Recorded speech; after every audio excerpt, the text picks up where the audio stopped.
Deuteronomy and our psalm and our gospel reading this morning all have to do with the law of God, the commandments of God. In our reading from Deuteronomy, the last of the 5 books of the law, along with Genesis, Exodus, Leviticus, and Numbers, the Israelites are getting ready to take possession of the land that God promised them. After being enslaved in Egypt and spending a generation in the wilderness, the time has finally come. Before they cross over into the land, however, Moses, the one who led them out of bondage all the way until this point, has to make sure that things are right between the people and God. And the way such a relationship will be structured and supported is through the law. Now, as you may know, there are many laws or commandments or mitzvot in Judaism, 613 to be precise, plus millennia of commentary by rabbis or midrash on almost all of these laws. So often we think of laws as restrictive, as telling us all the things we can or can't do. And indeed, sometimes this is the point of the law. But for the Israelites, the point of the law wasn't primarily to restrict them.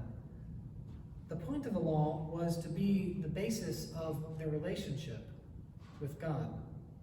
It was to show them how to love God, and also how to love one another, how to love their neighbors. In the reading this morning from Deuteronomy, Moses begins by calling the people back to the very first commandment. Hear, O Israel, the Lord is our God, the Lord alone. You shall love the Lord your God with all your heart, and with all your soul, and with all your might. In Judaism, this is known as the Shema, which is Hebrew for hear, O Israel. It was and is the most important commandment, one that was and is recited multiple times a day in prayer, morning and evening, as important as, say, the Lord's Prayer is for us as Christians. Hear, O Israel, the Lord is our God, the Lord alone. You shall love the Lord your God with all your heart, and with all your soul, and with all your might. These words could never be forgotten. So important were they for the people preparing to enter into the promised land that it wasn't enough merely to memorize them or recite them. They actually had to be embodied. Keep these words that I am commanding you today in your heart, says Moses. Recite them to your children and talk about them when you are at home and when you are away, when you lie down and when you arise. Bind them as a sign on your hand. Fix them as an emblem on your forehead, and write them on the doorposts of your house and on your gates. In other words, the law, the commandments, these weren't just poetry or an abstract concept. They were to be lived and breathed. They were to be part of the people, not just something that people talked about on the Sabbath, one day a week, but something that infiltrated every day, something that inhabited them as air inhabits us. Our psalm today, a portion of Psalm 119, is a meditation on the law. Happy are those who walk in the law of the Lord. Happy are those who keep his decrees, who seek him with their whole heart, who walk in his ways. Oh, that my ways may be steadfast in keeping your statutes. Then I shall not be put to shame. Having fixed my eyes on your commandments, I will observe your statutes. Do not utterly forsake me. There is here a palpable sense of joy from the psalmist at following the law, the commandments, not because they loved following rules, but because it was the law that nurtured, that held the people's relationship with God. Now, as a faithful Jewish man, this same law would have inhabited the heart of Jesus, too. He had been raised in this tradition and steeped in the law from the moment of his birth. It would have been like second nature in his DNA. And so, in our gospel story this morning from Mark's gospel, when a scribe comes up to Jesus and asks him which commandment is first of all, Jesus says, without missing a beat, the first is, "Hear, O Israel, the Lord our God, the Lord is one. You shall love the Lord your God with all your heart, and with all your soul, and with all your mind, and with all your strength." Of course, this would have been assumed. But then Jesus goes on. The second commandment is this: "You shall love your neighbor as yourself. There is no other greater commandment than these." Did you catch what Jesus does there? The scribe has asked him what is the first commandment, and in the same breath, Jesus says, loving God and loving our neighbor as ourselves. Maybe for those of us who are Christian or who have been hearing these words our whole lifetime, this doesn't seem like a radical concept. We all know that Jesus says we're supposed to love God and our neighbor. This is hardly new, right? So what's the big deal? Well, the big deal is that for Jesus, loving God and loving our neighbor becomes a single commandment. It's two sides of the same coin. And there can be no commandment greater than these together, Jesus says. In other words, Jesus is saying there is no difference between loving God and loving our neighbor. And in fact, he is saying we can't love God unless we also love our neighbor. Our burnt offerings, our sacrifices, our worship, these are empty, meaningless, if we don't also love our neighbor with the same love and the same devotion.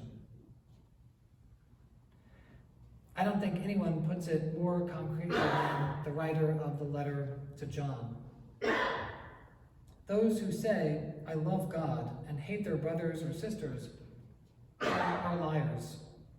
For those who do not love a brother or sister whom they have seen cannot love God whom they have not seen. The commandment we have from him is this: those who love God must love their brothers and sisters also. Loving God and loving our neighbor, these aren't just related. They are the same thing. Now, if you're like me, I know this in my head to be true. It seems like a fairly simple concept. In loving your neighbor, you also love God. This is not a complicated chemistry equation or a calculus formula. And yet, how hard it is to actually do. I think it could take a whole lifetime, several lifetimes perhaps, for us to actually figure out what it looks like to put this into practice. Because so often, the people who are our neighbors are not people who are easy to love. It's a lot easier for us to worship God here, in this place, with our beautiful, carefully planned, carefully controlled liturgy, than it is to worship God outside of those doors, in the world where God is so often waiting to be seen and loved, and those who are seemingly unlovable or invisible. There's a wonderful story from the life of Louise de Marillac, the co-founder with Vincent de Paul in the 17th century of the Daughters of Charity, one of the first apostolic orders of religious sisters, that is, non-cloistered nuns, whose primary work was that of working with the poor and those who had been abandoned. One day, as they were praying the liturgy of the hours in the chapel, Demerilak's fellow sisters kept complaining that they couldn't pray because of all the noise that the poor people surrounding the convent were making. Demerilak lovingly chided them and apparently said, "My sisters, we are called to go from God to God. We are called to go from God to God." I think that's our calling as well. The calling Jesus himself gives us in our gospel story this morning. We too are called to go from loving God here, in this place, to loving God out there in the world.